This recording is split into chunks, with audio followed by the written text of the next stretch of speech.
Bienvenue dans cette nouvelle émission du Rendez-vous des Futurs. Cette émission est tout à fait particulière puisqu'elle s'inscrit dans le cadre du Festival du Rendez-vous des Futurs. Nous sommes le 5 mai 2021 en direct ici au Cube dans une émission coproduite par JD Carré, Triple C et les équipes du Cube. Vous nous suivez où que vous soyez bien sûr, sur n'importe quelle plateforme vidéo, mais aussi sur n'importe quelle plateforme audio puisque nous sommes en podcast audio également. Je vous présente ou je ne vous la présente pas, c'est à voir si vous avez l'habitude de la voir ou pas. Laura Plisson, bonjour Laura. Rebonjour Éloi.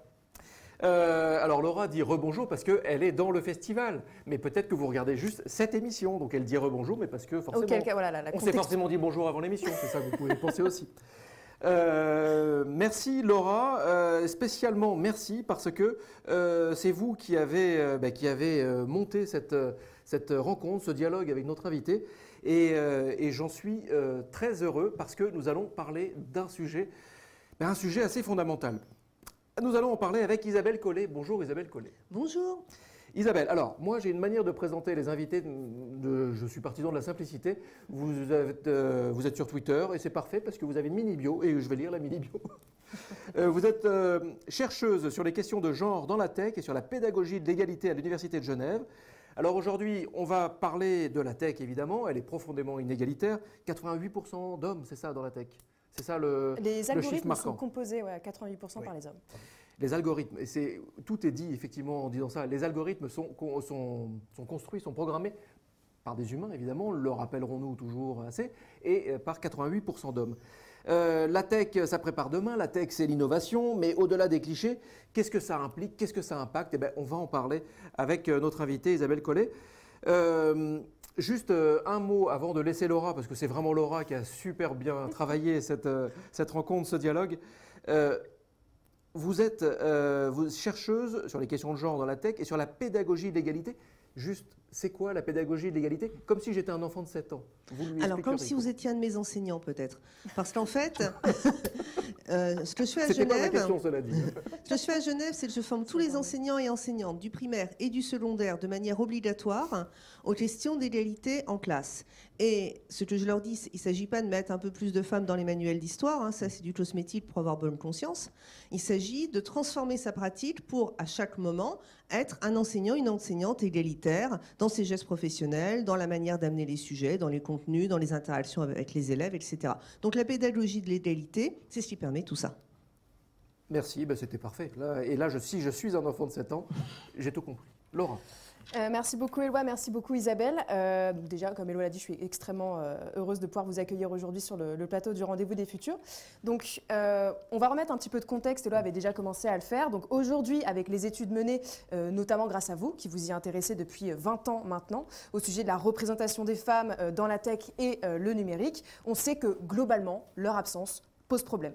Donc, on l'a dit tout à l'heure avec Éloi, les algorithmes sont composés à 88% par les hommes. Seulement 30% des salariés du secteur du numérique, tous métiers confondus, sont des femmes. Et évidemment, dès qu'on commence à s'intéresser au niveau hiérarchique qu'elles occupent dans le numérique, on note que plus il y a de responsabilités, moins elles sont représentées, seulement 18,5% des responsables. Et à la Silicon Valley, voilà le temple de l'innovation, seulement 13% des femmes accèdent à des postes de management dans les entreprises technologiques et les entrepreneuses ne dépassent pas les 7%. Donc on commence à avoir conscience maintenant qu'aujourd'hui, cette sous-représentation des femmes, elle est liée en grande partie à des problèmes de discrimination, plus ou moins conscients d'ailleurs, envers elles. Mais concrètement, qu'est-ce qu'on peut dire aujourd'hui sur la particularité de l'impact du sexisme dans ce milieu précisément? Alors, il y a un premier impact qui est quasiment évident, c'est que plus on perd, plus on perd. C'est-à-dire le fait qu'il y ait peu de femmes fait qu'on a tendance à continuer à avoir peu de femmes. Le monde de la tech n'est pas le monde le plus sexiste ou le plus affreux, le plus horrible qui existe, parce qu'à force d'entendre parler, des fois, je me dis qu'on va avoir une fausse impression du monde de la tech. Le monde de la médecine est un monde extrêmement sexiste, avec 60%, voire 65% de femmes. Donc c'est quelque chose qui est plus compliqué que simplement la part des hommes ou le fait que ce soit de la tech. Néanmoins, ce dont on a du mal à réaliser, c'est que la plupart des femmes qui sont dans la tech ne subissent pas un sexisme quotidien appuyé, hostile, etc. Mais si, par exemple, pour parler des étudiantes que j'ai pu interviewer, 2 étudiantes dans une promo de 40 personnes où il y a 38 garçons. Eh ben, si ces 38 garçons font une plaisanterie sexiste par jour, pour elles, c'est âgé continu. S'il y en a une, et vous allez dire une par jour, c'est rien, une par mois, c'est encore rien, mais pour elles, c'est quand même continuel.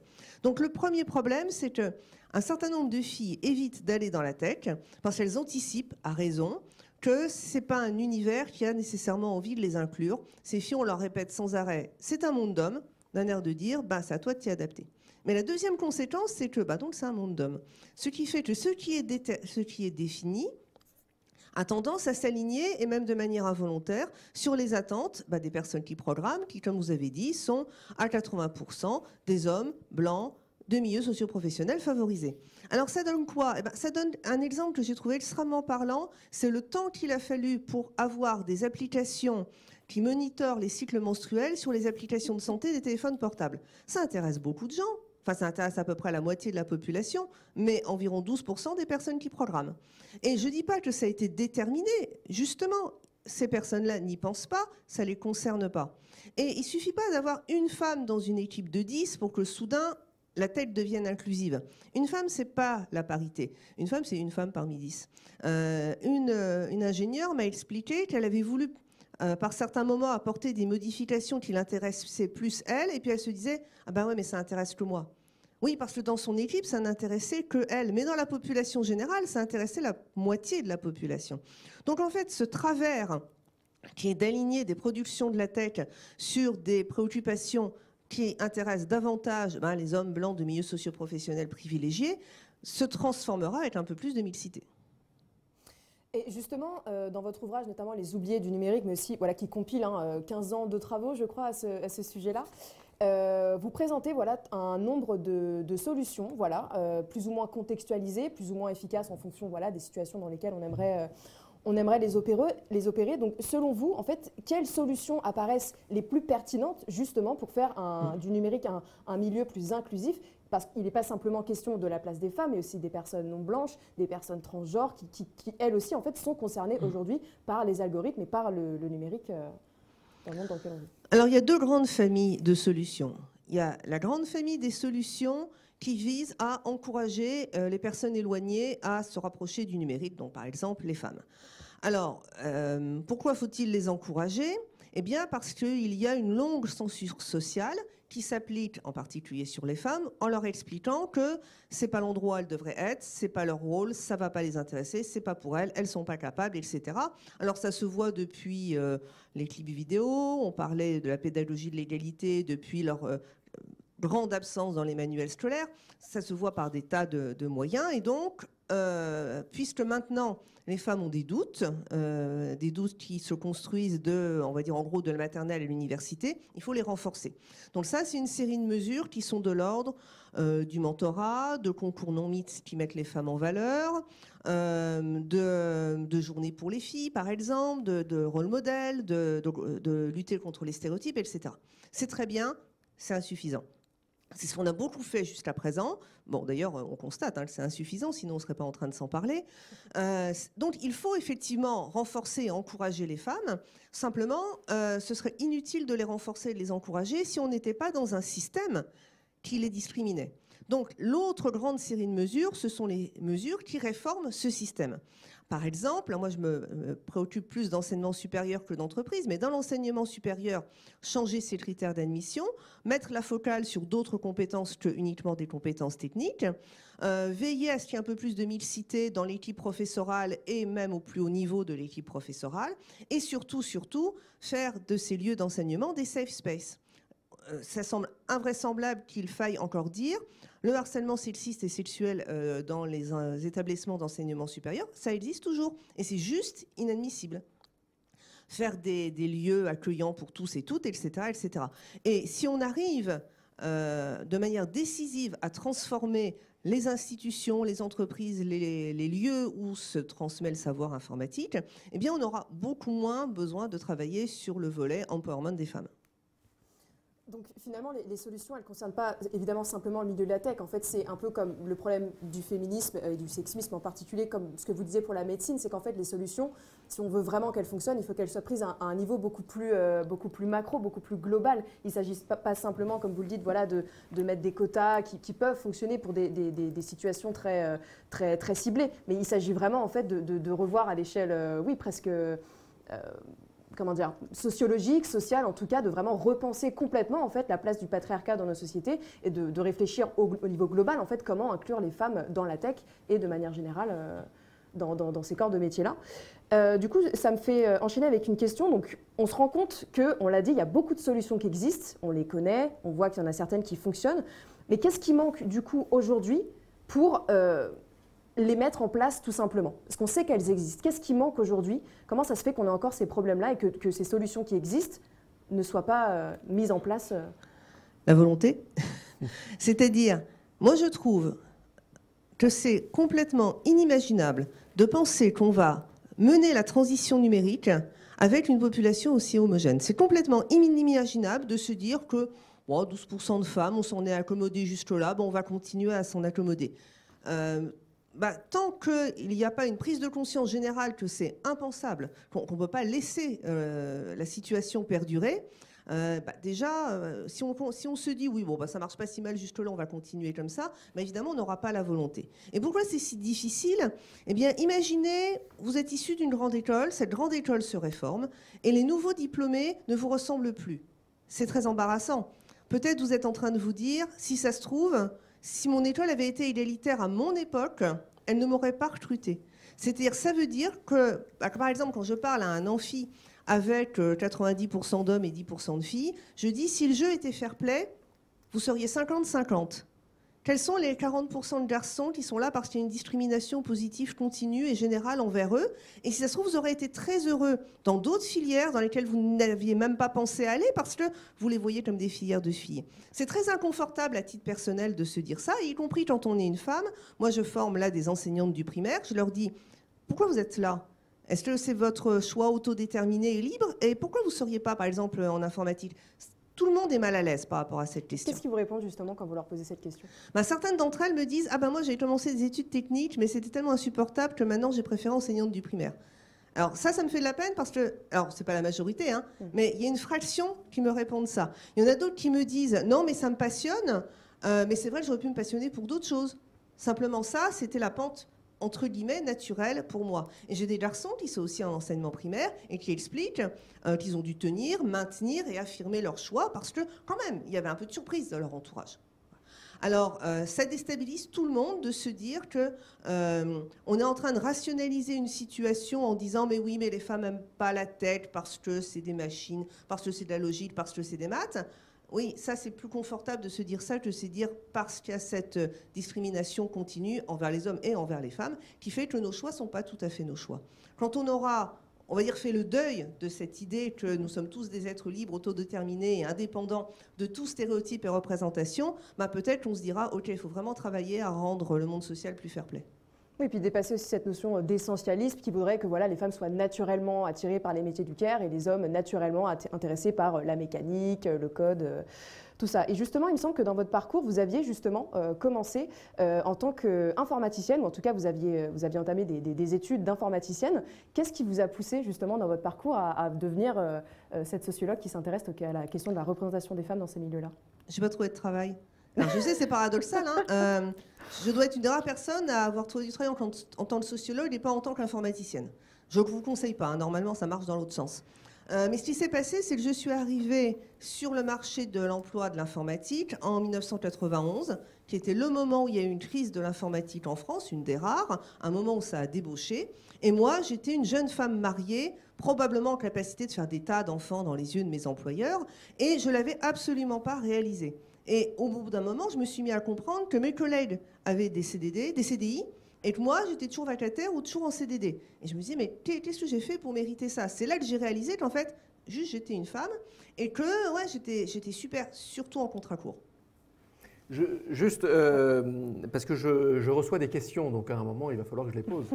Je reçois des questions. Alors, ce n'est pas vraiment une question, mais c'est plus un tweet de nos amis de Solidarum, en écho vraiment parfait avec ce qu'on dit dans la tech abordée avec Isabelle Collet. Découvrez le réseau Ashikarix au Kenya qui permet à des jeunes femmes venant en majorité de quartiers pauvres exclus du numérique d'y être formées.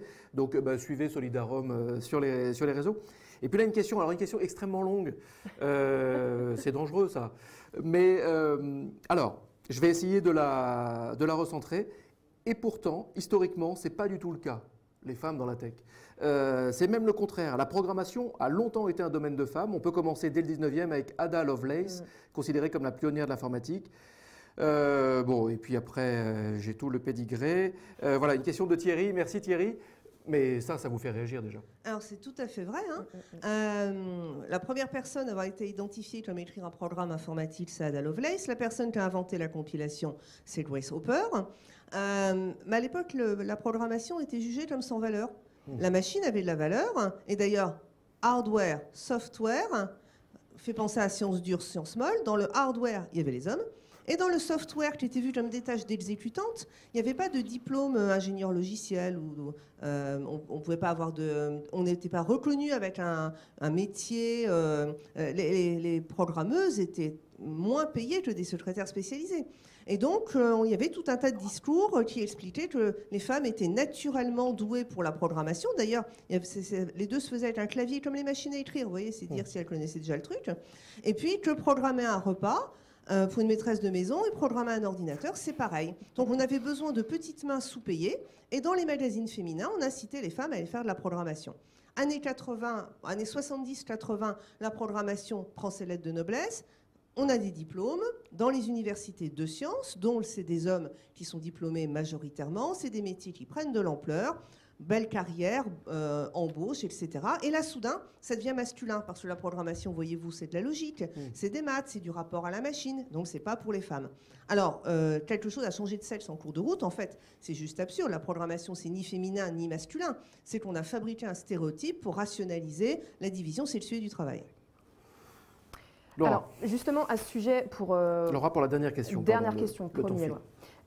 Justement, sur cette question presque parfois absurde de ces stéréotypes de genre dans ces milieux-là, vous dites dans votre ouvrage, il y a un exemple, moi, qui m'a particulièrement frappé, c'est quand vous parlez de la Malaisie et de justement que la place que les femmes occupent dans les milieux du numérique. C'est-à-dire que là-bas, au contraire, ce sont les femmes qui écrivent les programmes, qui codent, parce que c'est très valorisé là-bas, comment dire, en tout cas, non pardon, justement en fait c'est moins valorisé qu'en France, parce que ce sont des métiers où les femmes peuvent rester propres, où ça ne tâche pas, et où à la maison, elles peuvent encore s'occuper des enfants. Donc on voit bien en fait que les stéréotypes, ils ont vraiment très peu de pertinence et qu'en fait, en fonction des pays, on va complètement inverser la mesure, mais toujours dans cette idée que si c'est moins valorisant, entre guillemets, bah, ce sera un travail pour les femmes. Alors, ce qui est intéressant avec la Malaisie, c'est que c'est quand même des métiers valorisés, mais en fait, ils sont présentés comme très bien pour des femmes qui veulent amener leur famille dans la modernité. Donc, elles peuvent rester entre tradition et modernité en s'occupant de leurs vieux parents, s'occupant de les enfants à la maison. Tel est le rôle de la femme, et en plus en programmant et en permettant d'aller dans la modernité. Le problème de peu de femmes en informatique, c'est quand même un problème très occidental, basé sur des représentations très occidentales, qu'on n'a pas dès qu'on arrive en Afrique du Nord, en Asie du Sud-Est, etc. C'est vraiment des représentations du monde occidental qui sont construites de cette manière-là. Oui, Laura, oui, je vois le temps qui passe. Oui, il passe, mais les réponses sont suffisamment courtes, les questions aussi. On peut encore une toute dernière. Super. Du coup, je vais en profiter. Le sujet est passionnant. Voilà, donc ce sera une question. La question sera brève, mais évidemment, la réponse prendrait beaucoup plus de temps. C'est l'impact de. Parce qu'aujourd'hui, l'intelligence artificielle, elle n'est pas absolument partout, mais elle est très, très présente. De quelle manière ça impacte justement tous les biais dont on vient de parler, les biais sexistes, de non-inclusivité dans l'intelligence artificielle? De quelle manière ça impacte en fait l'usage des personnes qui ne sont pas des hommes blancs dans le rapport à l'intelligence artificielle? Alors, de multiples manières, dont une que je trouve très, très symptomatique. Quand il y a eu les premiers logiciels de reconnaissance vocale, Ces logiciels reconnaissaient plus facilement les voix d'hommes que les voix de femmes, les voix basses que les voix hautes. Bon, incidemment, si vous n'aviez pas l'accent de la capitale de votre pays, le logiciel avait également beaucoup de mal. Et si vous aviez un défaut de prononciation, c'est le désarroi complet. Mais outre ces dimensions-là qui sont importantes aussi, les voix basses étaient mieux comprises que les voix hautes, et en particulier dans les GPS, dans les voitures, même si vous étiez sur la place passager, les hommes étaient mieux compris que les femmes à la place conducteur. Et alors pourquoi? Non pas parce que les voix graves sont plus faciles à reconnaître, hein, mais parce que les logiciels de reconnaissance vocale avaient été entraînés quasiment exclusivement avec des voix d'hommes. Donc en attendant qu'ils apprennent votre voix, eh ben, ils avaient plus de mal. Et les femmes disaient je ne suis pas douée avec ces trucs-là. Ah non, c'était ces trucs-là qui n'étaient pas doués avec vous. Mais sauf qu'on n'accuse pas la machine de biais sexiste. Plus facilement, on s'accuse de ne pas être capable d'interagir avec elle. Donc en fait, le fait que les femmes ne soient pas prises en compte dans la tech donne aux femmes un sentiment d'étrangeté, un sentiment d'incompétence par rapport à la tech. Mais c'est la tech qui est incompétente par rapport à elle, d'où l'enjeu d'avoir une tech plus inclusive. Et puis ça touche aussi à la reconnaissance faciale, aussi, toutes ces thématiques-là. Écoutez, je voudrais simplement terminer il faut le montrer, il faut le remontrer. recommandant très chaudement la lecture de cet ouvrage des oubliés du numérique qui a été écrit par Isabelle Collet. Tiens, Éloi, je te le prête. Aux éditions Le Passeur. Tout à fait, non, voilà. Non, parce que c'est ça le job, tu le montres comme ça et puis tu dis édition Le Passeur, Isabelle Collet, l'absence des femmes dans le monde digital n'est pas une fatalité. Ça, c'est réellement le mot de la fin de ce dialogue. Merci beaucoup Isabelle Collet d'avoir joué le jeu de cette émission. Merci à JD Carré, Triple C, Le Cube, les coproducteurs de cette émission. Vous retrouvez cette émission sur toutes les plateformes vidéo possibles, sur toutes les plateformes de podcast audio possibles. Et puis comme d'habitude, si vous le voulez bien sûr, aimez, commentez et ensemble, partageons le changement.